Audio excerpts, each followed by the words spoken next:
Hey there. I wanted to talk a little bit today about an issue that I think comes up for most of us at some point in our spiritual practice. And this thing may be experienced as procrastination, or boredom, or restlessness, or some combination of all of the above, when those things are all, in fact, proxies for the feeling that we're not making progress. This is a topic that, because it is so widespread and a shared experience among many of us, that a lot of people have spoken about, and I just wanted to chip in my 2 cents on the subject. I think when we talk about spiritual path, a spiritual journey, it instills an expectation of progress, of movement, of direction. And regardless of whether you think that the ultimate destination is important or even achievable, and how much you love the idea of the journey itself and the process, when you strip away the sense of direction, most of us end up feeling like we're flailing around achieving very little. Those times when my own practice has fallen flat for me are ones that ultimately I could tie back to this concept of feeling like there's a lack of progress. Sometimes the fact that I'm stuck in a rut is very obvious, or rather has been very obvious. It's not something I run into a lot anymore. But at the time, I might bump into the issue of feeling like everything in my practice had become routine, that I'd gotten too comfortable with what I was doing. And as is unfortunately the case with most enjoyable acts, we as humans habituate to that which we are repeatedly exposed to, which is why I have come to put such emphasis on and speak fairly frequently about instilling newness or novelty into one's practice and how important that can be. At the risk of sounding needy, I do require fairly consistent positive reinforcement from my practice. And when I stop getting that, things have become bleak. Now, the good news here is that a seeming lack of progress usually boils down to it being your own fault, which on the surface sounds rather accusatory, but I don't mean it in that way. First off, we're all guilty of becoming lackadaisical from time to time, of not pushing ourselves quite as hard as we can. There is something inarguably comfortable about being comfortable. And although I have met people who are go, go, go, challenge myself, challenge myself, challenge myself all the time, 100% of the day and night, those people are fucking nuts. They are some of the most inspiring people I've met, but holy shit, I do not hold myself to the same expectation because I just can't. It's exhausting just thinking about their day. But beyond that, the reason it's good news that it's your fault is that means that the barrier between you and getting your practice back into the sort of shape that you would like it to be is down to the single thing that you have the greatest control over, which is you. And so the trick becomes merely identifying what's going on and how you can alleviate it to get yourself and your practice back on track. Now, there's another pitfall that I experience when I run into periods where I feel like I'm not making much progress. It's a byproduct of feeling like I'm drifting, and it involves the surfacing of a fear that can be best described as concern that the reason I'm not making progress is that there's nowhere to make progress to. Now, don't get me wrong, my ego is perfectly healthy, but it's not because I'm afraid that I have become a master in all things. This fear instead is a reflection of my ordinarily skeptical nature and centers on the idea that maybe everything I've experienced was a temporary state that was entirely self-generated and lacks any sort of meaning, and I've finally hit a point where those tricks or manipulations of self aren't going to work anymore, and the entire thing is going to crumble around me, and I'll have realized that I was just duping myself, and all the benefits I got from it were all just part of this greater delusional state, that, and on and on and on. Now, the thing is, I no longer actually believe those things. I haven't for a while. But knowing that a fear or concern is irrational or spun entirely of bullshit isn't always proof against that fear surfacing and screwing up your day. But in recognizing that that sort of fear does emerge when I hit a stall, it also provides me with a ready means of getting around that feeling and the stall itself. For example, part of that fear is the fact that a long time may have passed between now and the last time I experienced the sort of intense emotional euphoric state that I get in circle when my practice is going well. And that with that time, the memory of that experience sort of fades, and I need a refresher, which means my next course of business may be to pull out the greatest euphoric hits and see if I can reconnect with that feeling that I'm craving and that I fear I may not be able to attain again. Alternately, it may reflect the fact that I just haven't been engaging in enough follow-through. And let me explain what I mean by that.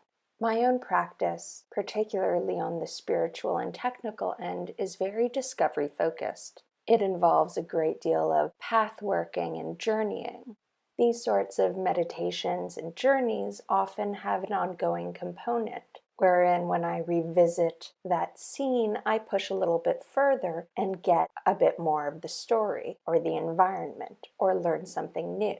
It is, by its very nature, progressive, almost episodic, and frequently feels like I'm being guided by one of my guides or archetypes that I work with or deities. Yet from time to time I realize that I haven't really done anything with that lately, almost as though I'm sitting around waiting for somebody to take my hand and get me back on track. But as awesome as it is to be sort of introduced to something new and exciting by some external force, or at the very least some non-conscious force that seems to have a very clear idea of what it is it's trying to communicate, there really isn't any reason that I have to sit around waiting to be invited to explore new turf. And by quite simply going off on my own, in my own direction, to explore in an unstructured way, I can really get the ball rolling again, even though I may not be ready to move forward in the particular area that I was being guided in. A related pitfall that I think is probably fairly common for people who are on the slightly more agnostic or skeptical end of their practice is a concern that perhaps they're not really moving forward in their practice anymore because they have exhausted the potential of their own imaginations, of their own depth. When you have an external source of wisdom or enlightenment, I think it can be much easier to believe that they have more to teach you. When you think that these lessons are coming somehow from within, any lack of confidence in yourself sort of gets translated to lack of confidence in whatever has been guiding you thus far.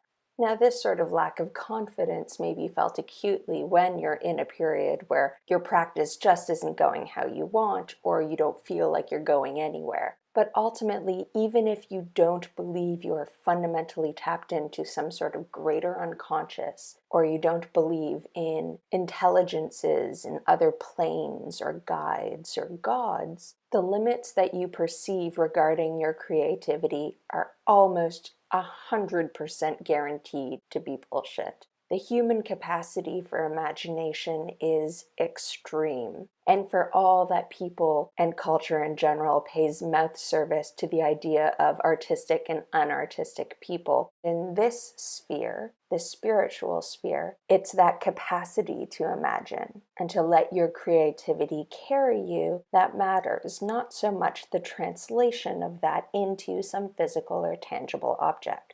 We have all dreamed, we have all been surprised by what our minds have come up with in the past. And unless you've suffered some particular form of traumatic brain damage fairly recently, it's unlikely that you've lost that knack. It is instead much more likely that the seeming lack of creativity or lack of inspiration is a byproduct of you artificially limiting yourself, deciding that some particular action or approach isn't authentic, that your brain is too tired to come up with new vistas to explore, or that even if it could, what you found wouldn't be meaningful. which again harkens back to this sort of nihilistic worry that the sense of progress that you've experienced before was illusory, and this current shitty, stagnant feeling is the accurate reflection of reality and your life. But entirely separate from this question of meaning, it is an inarguable fact that there will always be more skills and domains to learn. And occasionally that lack of progress surfaces because we're not being open enough or explorative enough of all of the avenues open to us, which means it may simply be time to focus on something different for a while your mind processes all of the stuff it's been learning in this other field. I think one of the best ways to get going in an entirely new direction is actually to take something you are already quite expert at and look for the parallels or correspondences between that thing and some new venture, some new field. If you know plants, but almost nothing about divination, you may consider studying something like the Ogam, where the divinatory meanings are directly associated with the lore of the plants they represent. If pathworking is old hat, but you've never worked with the dead and you're vaguely interested in testing the waters there, well, you could consider trying something that I would like to do, which is collect all sorts of old photographs of a writer that I admire who has passed, create a collage of those images along with quotes that I love, and pathwork my way into those environments the same way I would with a tarot card. A final note on feeling like things have stagnated. It has been my experience that being becalmed really does come shortly before the storm, and that when things are quite stable and I have grown very comfortable with something, it means I'm about to be chucked in an entirely new and unexpected direction. And this new direction often involves having a ton of stuff land in my lap that I then need to do. And so a final approach to feeling like you're not going anywhere in a hurry is to lay back and sort of enjoy the slow ride. Recognize and deal with any peripheral fears or concerns that emerge as a result of the experience, but otherwise treat it as a bit of a vacation, because soon enough you may find yourself in the middle of just having far too much to do. On that note, thanks so much for popping by, and I hope you have a wonderful day.